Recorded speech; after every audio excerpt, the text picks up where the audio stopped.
just had to let you know you're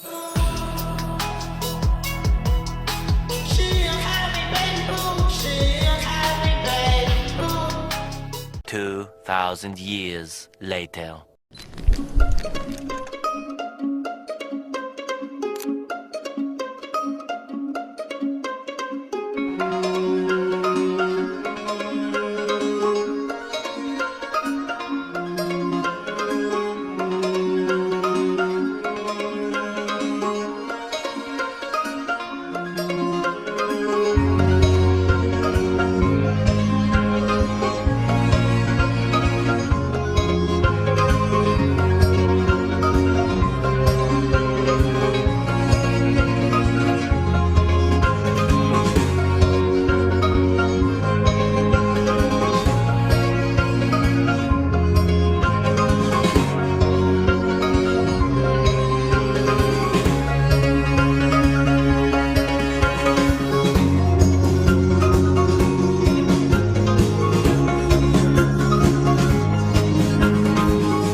Baiklah, kita sudah sampai di Museum Negeri Sumatera Utara. Di dekat pintu masuk kita telah melihat ada sejarah Museum Negeri Provinsi Sumatera Utara yang berada di sana. History of the State Museum of North Sumatra Province. Nah, ini didirikan pada tanggal 19 April tahun 1982 oleh Menteri Pendidikan dan Kebudayaan, Dr. Daud Yusuf. Namun peletakan koleksi pertama berupa sepasang makara dilakukan oleh Presiden Republik Indonesia yang pertama, yaitu Insinyur Soekarno pada tahun 1954. Baik, di sini juga ada sejarah Provinsi Sumatera Utara, yaitu Provinsi Sumatera Utara yang berdiri seiring dengan diberlakukannya Undang-Undang Nomor 10 Tahun 1948 pada tanggal 15 April 1948. Undang-undang tersebut menyatakan pembagian Pulau Sumatera yang tadinya terdiri dari satu provinsi menjadi 3 provinsi, yakni Sumatera Utara, Sumatera Tengah, dan Sumatera Selatan. Kemudian sedikit masuk ke dalam, kita melihat ada filosofi Museum Negeri Provinsi Sumatera Utara.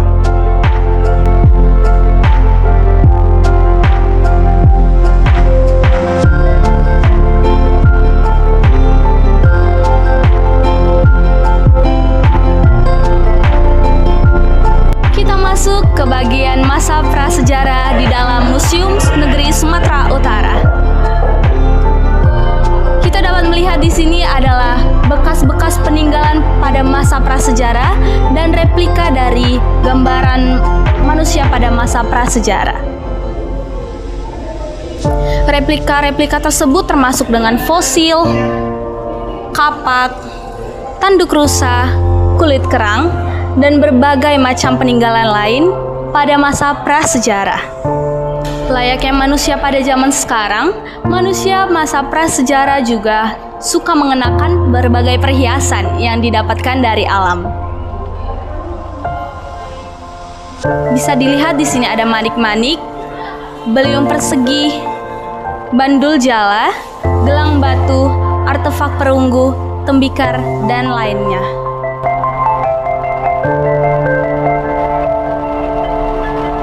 Selanjutnya kita masuk ke dalam fosil gajah Sumatera Utara yang berada di koleksi Museum Negeri Sumatera Utara.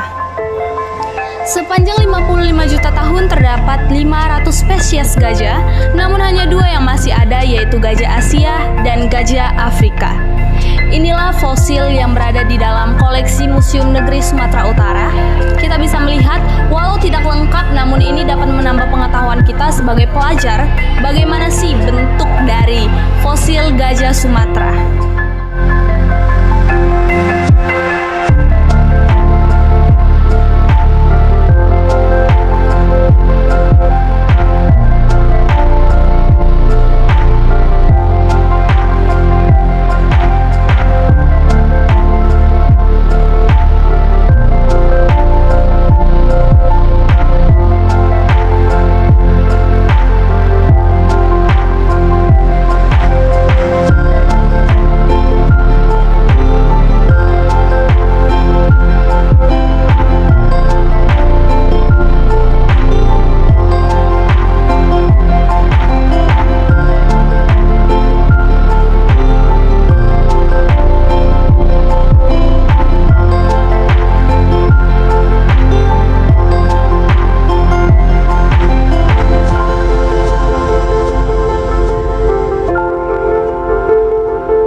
sini kita masuk ke dalam salah satu religi kuno yang ada di Sumatera Utara. Tepatnya yaitu ada Sahan. Pada masyarakat Batak Toba zaman sekarang mengenalnya dengan kata Naga Morsarang. Apa sih Naga Morsarang itu? Naga Morsarang adalah sebuah wadah yang terbuat dari tanduk kerbau, tepatnya kerbau air. Nah, wadah ini digunakan untuk menyimpan ramuan-ramuan magis oleh seorang datuk atau seorang dukun yang sekarang kita kenal.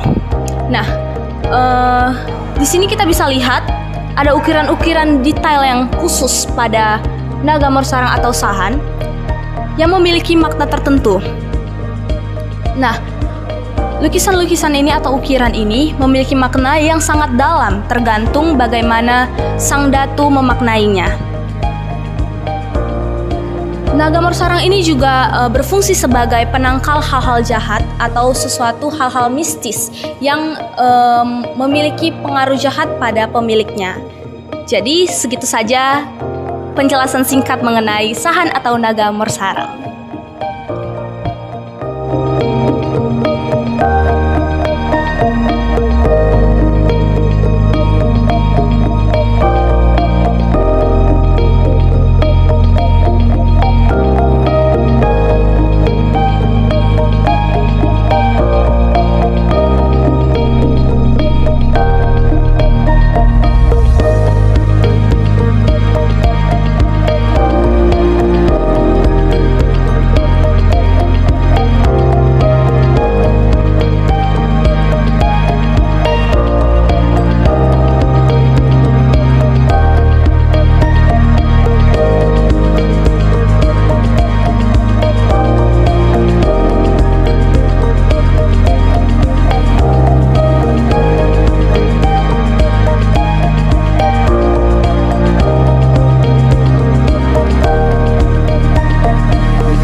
Saya cari obat.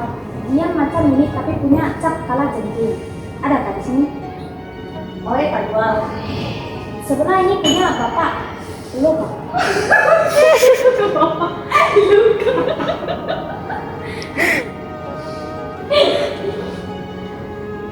Ada, tapi mahal loh. Berapa? Saya beli semuanya. Saya dari Cina langsung. 50 saja. 50. Saya punya duit banyak. Kamu kasih 2 saja sama saya. Boleh. 2 boleh 25.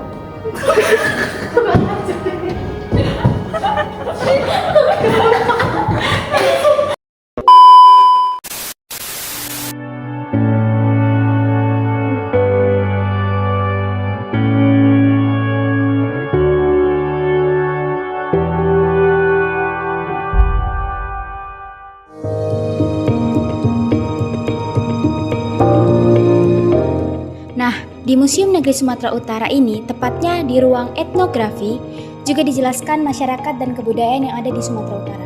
Dikarenakan Sumatera Utara adalah salah satu provinsi di Indonesia yang terkenal dengan masyarakatnya yang multi-etnik.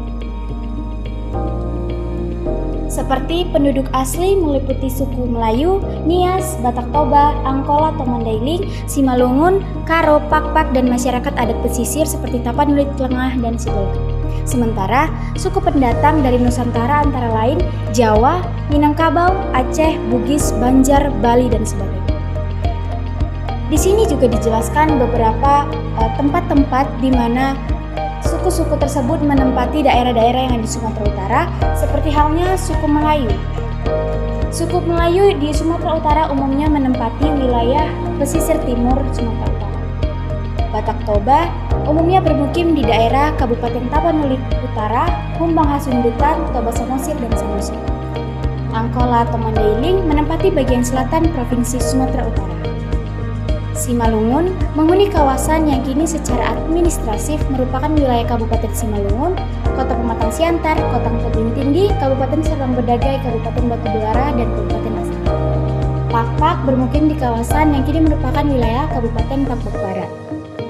Orang Karo menempati kawasan dataran tinggi Karo seperti daerah Pancur Batu, Brastagi, Kawan Jahe, Tiga Lingga, Merek, Tiga Pana, dan sebagainya. Nah, di sini juga dijelaskan bahwa datangnya suku pendatang itu dikarenakan terbukanya areal perkebunan tembakau di Tanah Deli sejak tahun 1892, yang menarik para pendatang untuk mencari keberuntungan di Tanah Deli atau Sumatera Timur. Perusahaan perkebunan mendatangkan pekerja dari Jawa, Cina, dan India untuk bekerja sebagai buruh di perkebunan-perkebunan. Kedatangan para pekerja dari berbagai kelompok tempat tersebut telah memberikan warna tersendiri di Sumatera Utara. Kelompok yang paling banyak menjadi buruh di perkebunan pada saat itu adalah suku Jawa yang didatangkan oleh kolonial Belanda melalui kebijakan kulit kontrak. Nah, masih di ruang etnografi juga disuguhkan dengan beberapa tempat-tempat atau wadah yang digunakan untuk menginang pada suku-suku tertentu. Nah, di sini saya akan menjelaskan dua yang paling sering kita dengar, yaitu tepa dari suku Melayu, yaitu sebuah kota penyimpanan bahan bahan kinangan yang berasal dari Melayu. Di sini juga ada bola nafo, sejenis dompet anyaman yang namanya berasal dari dua kata dalam bahasa Nias, yaitu bola yang dapat diartikan sebagai tempat dan afo yang diartikan sebagai lima. Ramuan dalam menginang yaitu tawo atau daun sirih, betua atau kapur, gambe atau gambar, bago atau mbago atau tembakau, dan vino yang artinya pinang. Bola nafo sudah ditetapkan sebagai salah satu warisan budaya tak benda dari Sumatera Utara pada tahun 2014.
Peralatan rumah tangga. Peralatan rumah tangga merupakan perangkat penting bagi kehidupan manusia, baik di kehidupan sehari-hari maupun perlengkapan upacara. Pada masyarakat tradisional, umumnya benda perlengkapan rumah tangga terbuat dari kayu, bambu, rotan, tanah liat, daun pandan, dan logam. Peralatan rumah tangga diantaranya berupa perlengkapan dapur, wadah, tempat air, tempat makan, tempat menyimpan pakaian, dan tempat perhiasan. Nah, di sini sebagai contoh saya ambil para-para. Para-para merupakan alat yang digunakan oleh masyarakat Karo yang terbuat dari material kayu. Nah, di sini kegunaannya itu untuk menyimpan alat-alat makan, alat-alat masak, dan serta kayu.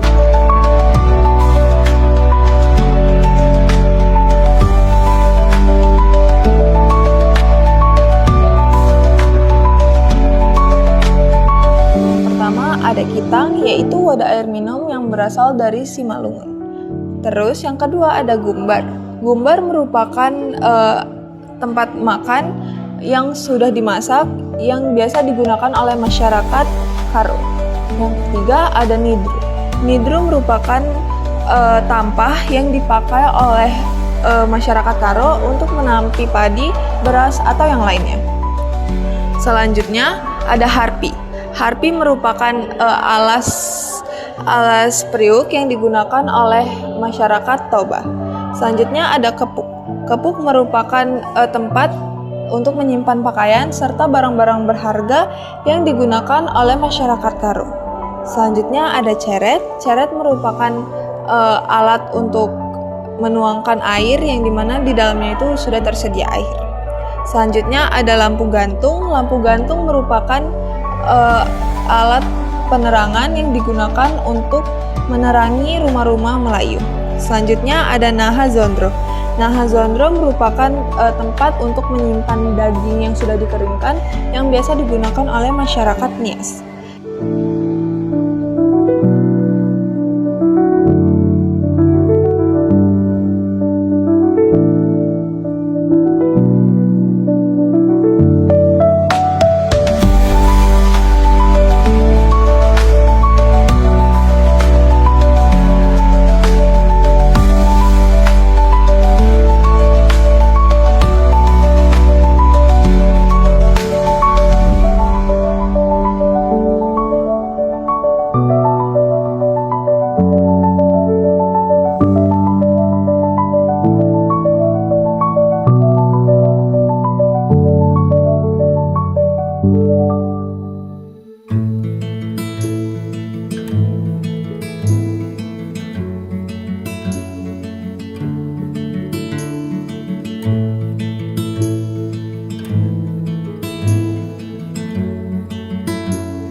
Tari Makhuda-huda. Ini adalah tarian yang berasal dari Simalungun yang biasanya dimainkan 3 pemain atau 3 orang. Nah, untuk pemain pertama, ini dia menggunakan topeng laki-laki atau yang biasa disebut topeng dalahi. Nah, dan dia juga mengenakan pakaian yang dikombinasikan dengan warna merah, hitam, dan putih. Bisa dilihat, guys. Nah, ini adalah pakaian untuk pemain pertama. Nah, untuk yang pemain kedua, nah, bisa kita lihat di sini. Untuk pemain kedua itu dia mengenakan topeng perempuan atau biasa disebut topeng Naboru. Nah, dia juga mengenakan kebaya yang dilengkapi dengan selendang dan juga berkain hiau. Bisa dilihat di sini.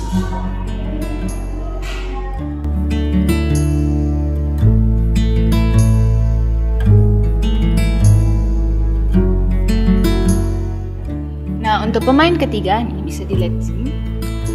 Ini adalah pemain yang menjadi burung enggang atau disebut juga sebagai huda-huda. Pemain huda-huda tertutup kain dari kepala hingga batas pinggang sambil melompat-lompat. Ia menarik tali kepala enggang ke kiri, ke kanan, atas, dan bawah. Gerakan ini menyerupai gerakan seekor kuda. Menurut legenda ini, tarian ini diciptakan karena seorang puang bolon atau permaisuri menolak menguburkan putranya yang wafat, maka beberapa orang memakai topeng dan menutup muka dengan paruh burung enggang, lalu membuat gerakan-gerakan lucu yang menghibur hingga akhirnya permaisuri tertarik untuk menonton. Saat sedang lengah, inilah jasad putra raja dikuburkan secara diam-diam. Pada perkembangannya, Mek Huda-Hudai ditampilkan dalam upacara kematian dengan tujuan menghibur keluarga yang ditinggalkan. Awalnya, pertunjukan ini hanya ditampilkan oleh keluarga raja, namun lama-kelamaan rakyat juga turut menampilkannya.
Nothing else makes me feel high. She's like such a light. This girl, something about it changed my state of mind. I've been redesigned.